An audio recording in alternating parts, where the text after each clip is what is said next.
धैर्य व सर्वप्रदायक कहानी। अरविंद के अंदर धैर्य बिल्कुल भी नहीं था। वह एक काम शुरू करता, कुछ दिन उसे करता और फिर उसे बंद कर दूसरा काम शुरू कर देता। इसी तरह कई साल बीत चुके थे और वह अभी तक किसी बिजनेस में सेटल नहीं हो पाया था। अरविंद की इस आदत से उसके माता पिता बहुत परेशान थे। वे जब भी उससे कोई काम छोड़ने की वजह पूछते तो वह कोई ना कोई कारण बता खुद को सही साबित करने की कोशिश करता। अब अरविंद के सुधारने की कोई उम्मीद नहीं दिख रही थी कि तभी पता चला कि शहर से कुछ दूर एक आश्रम में बहुत पहुँचे हुए गुरुजी का आगमन हुआ। दूर दूर से लोग उनका प्रवचन सुनने आने लगे।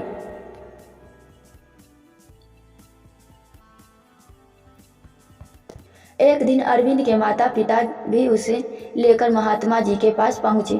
उनकी समस्या सुनने के बाद उन्होंने अगले दिन सुबह सुबह अरविंद को अपने पास बुलाया। अरविंद को न चाहते हुए भी भोर में ही गुरुजी के पास जाना पड़ा। गुरुजी उसे एक बगीचे में ले गए और धीरे धीरे आगे बढ़ते हुए बोले, बेटा तुम्हारा पसंदीदा फल कौन सा है?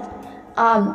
अरविंद बोला, ठीक है बेटा, जरा वहाँ रखे बोरे में से कुछ आम की गुठलियाँ निकालना और उन्हें यहाँ जमीन में गाड़ देना। अरविंद को यह सब बहुत अजीब लग रहा था, लेकिन गुरुजी बात मानने के अलावा उसके पास कोई चारा भी नहीं था।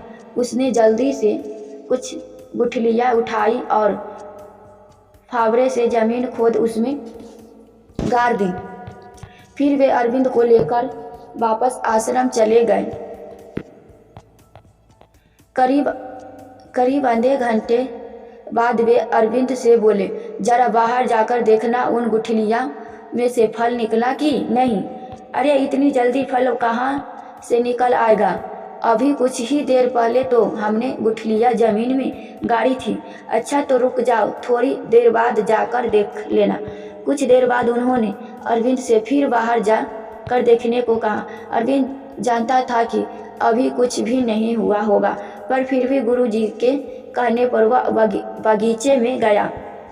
लौटकर बोला, कुछ भी तो नहीं हुआ है गुरुजी, आप फल की बात कर रहे हैं। अभी तो बीज से पौधा भी नहीं निकला है।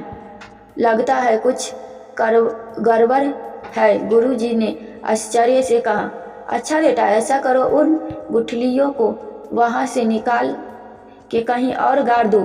अरविंद को गुस्सा तो बहुत आया, लेकिन वह दांत पीस कर रह गया। कुछ देर बाद गुरुजी फिर बोले, अरविंद बेटा, जरा बाहर जाकर देखो, इस बार जरूर फल निकल गए होंगे। अरविंद इस बार भी वही जवाब लेकर लौटे और बोला, मुझे पता था कि इस बार भी कुछ नहीं होगा, कुछ फल बाल नहीं निकला। क्या अब मैं अपने घर जा सकता हूँ? नहीं, रुको, चलो हम इस बार गुठलियों को ही बदल कर देखते हैं, क्या पता फल निकल आए।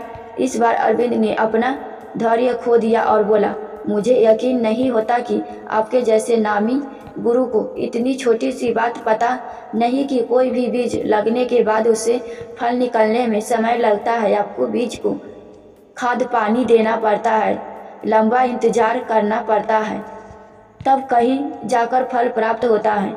गुरुजी मुस्कुराए और बोले, बेटा, यही तो मैं तुम्हें समझाना चाहता था। तुम कोई काम शुरू करते हो, कुछ दिन मेहनत करते हो, फिर सोचते हो प्रॉफिट क्यों नहीं आ रहा। इसके बाद तुम किसी और जगह वही या कोई नया काम शुरू करते हो, इस बार भी तुम्हें रिजल्ट नहीं मिलता। फिर तुम सोचते हो कि यार ये धंधा ही बेकार है। एक बात समझ लो, जैसे आम की गुठलियाँ तुरंत फल नहीं दे सकती है, वैसे ही कोई भी कार्य तब तक अपेक्षित फल नहीं दे सकता है जब तक तुम उसे पर्याप्त प्रयत्न और समय नहीं देते। इसलिए इस बार अधीर हो आकर कोई काम बंद करने से पहले आम की इन गुठलियों के बारे में सोच लेना। कहीं ऐसा तो नहीं कि तुमने उसे पर्याप्त समय ही नहीं दिया। अरविंद अब अपनी गलती समझ चुका था। उसने मेहनत और धैर्य के बल पर जल्द ही एक नया व्यवसाय खड़ा किया और एक कामयाब व्यक्ति बना।